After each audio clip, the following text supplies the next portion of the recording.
I've lived here in District 34 ever since. Together we have 3 young children, Sarah, Preston, and Chase. Our 2 oldest currently attend Cobb County Public Schools in Hayes Elementary. I'm a software developer and small business owner here in Kennesaw. I work every day with other small and large businesses in Cobb County, Metro Atlanta, and nationally. My wife is a sculpt artist and small business owner. Her products are sold and shipped around the world. I'm a strong believer in economic liberty and free markets. As a representative, it is my goal to help build an atmosphere conducive to job growth and creation by reducing and eliminating taxes, lifting regulations, abolishing government programs, and returning jobs and capital to the private sector where they belong.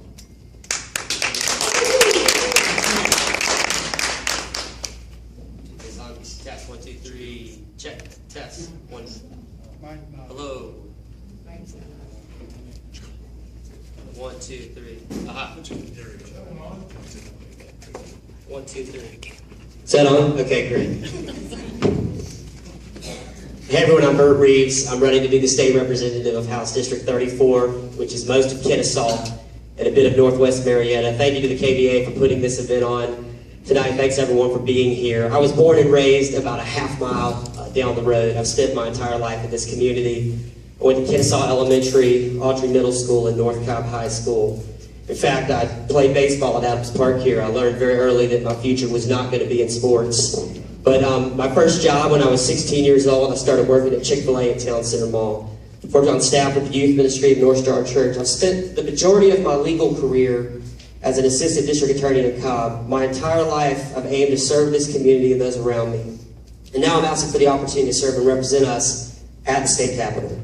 I will do what is best for our families. What we need is actual representation, and that is what I intend to provide. Thank you.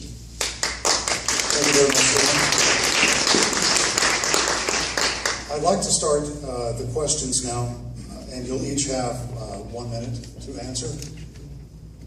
News reports indicate up to 70,000 low-income Georgians are without health insurance, specifically because the governor and the legislature have refused to expand Medicaid coverage, even though such an expansion would be 100% federally paid for during the first 2 years and 90% paid thereafter.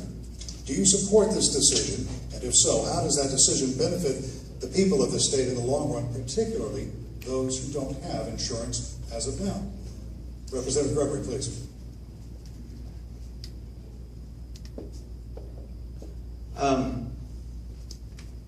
I believe in nullification doctrine. I believe that Obamacare is unconstitutional. I believe that the state has a role and a responsibility to protect the citizens of the state from unconstitutional federal mandates. I believe we should do everything we can in our power at the state level to stop its implementation. And I don't believe that we're going to solve our healthcare problems until we start to return to a free market healthcare system where we actually pay for services instead of bureaucrats and politicians and monopolies and insurance companies. Pete, I am against Obamacare, and so I support the governor's decision to not expand Medicaid. I absolutely think that was the right decision. There are ways that people below the poverty line are able to receive health care, and we do not need Obamacare. I'm 100% against it, and I don't know how to be any more clear on that. All right, a follow-up question. Give me 15 seconds on the clock for each of these gentlemen. I'll ask you, Mr. Reeves, first. Without Obamacare, understanding that you and I think just about everyone in this room is against Obamacare and would like to see it repealed, what is your alternative for those 70,000 people who are not currently insured? To get a job and to work, earn the money, get their own health care coverage. I believe there are several steps towards achieving a free market healthcare system. One of the big things that we could do is to eliminate a lot of the licensing requirements, which shrinks the provider base in healthcare and other areas. And that kind of government intervention is protectionist. It drives up costs. I think that would be a really good start. All right. Gentlemen, I'm going to ask you each a question here. You will have 1 minute to respond. This is the debate portion, so you'll be able to interact on these questions. In responding to the other person, you can have 15 seconds, and I might redirect another question to you. I'll begin with you, Mr. Gregory. In a public statement on the use of public funds to build a stadium for the Atlanta Braves near the intersection of I-75 and I-285, you call the public-private financing arrangement, and I'm using your words, sir, theft, where a large corporation and some public officials have conspired to forcibly take money without consent from the electorate and then spend it on a private business venture. Please, sir, talk about what you would do to affect the Braves Stadium deal if you are to win this election. In a free market, everybody votes on whether or not a product or service is useful every time they make a purchase. So what I would say to the Atlanta Braves is we would love to have you. You find just like any other business, you take out your loan, you build your stadium, you buy your land, you make your investment, you take the risk, and you keep all the profits.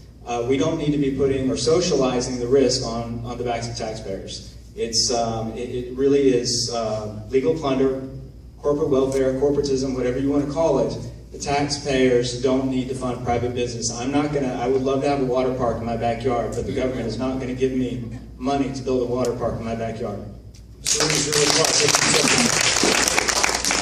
One of the key differences between Mr. Gregory and myself is his absolute point of view about the complete exclusion of government involvement with private enterprise, and I think that can I go ahead and spill this into my answer to the question? No. Okay. He and I disagree, and I believe that there are certain partnerships that certainly provide economic growth and jobs, and that's what I'm all about. Thank you very much. Thanks for speaking that up.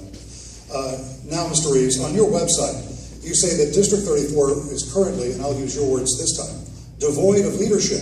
You also say that Representative Gregory has done nothing but let us down since his election, and that he has embarrassed us through his actions. Sir, these are damning accusations, and yet you fail in your website to cite specifics. Please do so now, and tell us why you are the better candidate. Mr. Gregory, I'll ask you to respond momentarily. The reason why I'm the better candidate is that what I'm going to actually do is represent the people and not an ideology that's out of touch with 99% of the people. This district is full of families, with students that are getting ready to go to college, and elderly folks that have the needs that elderly have. Mr. Gregory has taken his agenda down to the Capitol and voted against, time after time after time, legislation that is to benefit the people in this district, what they need. I know this community, I understand this community, what it needs, and we don't need a fringe, extreme agenda. We need what's best for our families. I'm not sure when following the Constitution became extreme. I've gone door to door and I've talked to constituents across the district, and the best response I got after somebody that had spoken to Mr. Reeves said that Charles Gregory doesn't represent the district. He's going around, he's saying that repeatedly, and his response is, well, then, I'm sorry, let me rephrase that. He says that the House doesn't take Charles Gregory seriously. He said, well, then they don't take me seriously. Right, they don't take the Constitution seriously. Thank you very much. And now we will have 2 minutes of closing statements. And as, again, we have allotted this in a prior lottery, if you will. Mr. Gregory, Representative, you will begin. You have 2 minutes left. Sure, thank you. I want Georgia to be the #1 place to do business in the state, but in order to achieve this, government cannot magically create jobs or economic prosperity out of thin air like so many politicians nowadays are fond of promising us and eager to claim credit for. It may get them elected, but it's a lie. In reality, jobs are a natural byproduct of the free market in the absence of government interference. And prosperity follows when individuals and private businesses are allowed to keep and reinvest the fruits of their labor. As a small business owner, I have firsthand experience navigating the extensive labyrinth of government regulation. Like you, I have borne the burden of excessive taxation, and I struggle under the weight of government's compulsory and ever-growing bureaucracy. Taxation and regulation steal time, resources, and profits. They hinder job growth and render businesses less able to get started, grow, and compete. The only proper means of government to help businesses grow and create jobs is to get out of the way.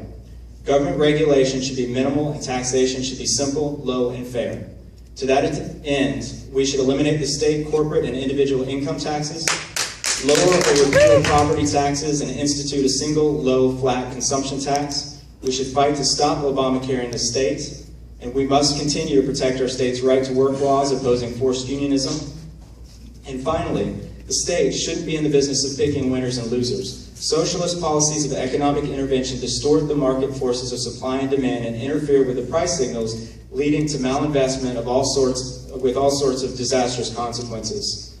Businesses' economic success or failure should be determined by consumers, not political connections. For ultimately, it is economic liberty that is the key to economic prosperity. Thank you for your time, and I humbly ask for your vote in the Republican primary on Tuesday, March 20th.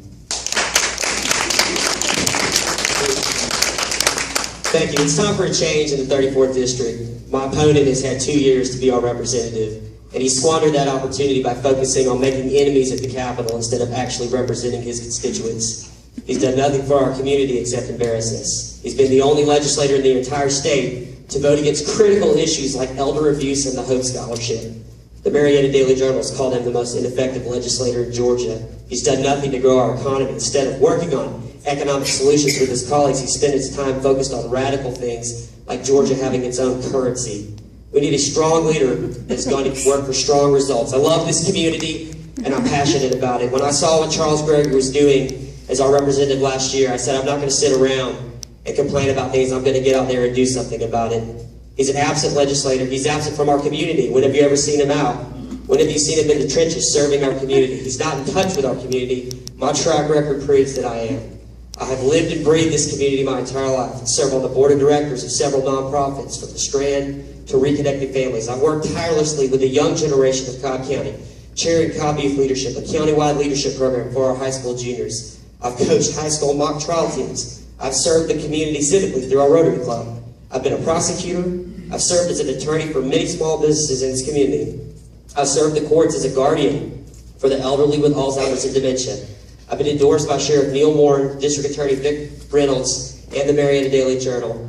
I'm going to take conservative principles down the Capitol and actually represent our community, and I'm asking for your vote and support on May 20th. Thank you.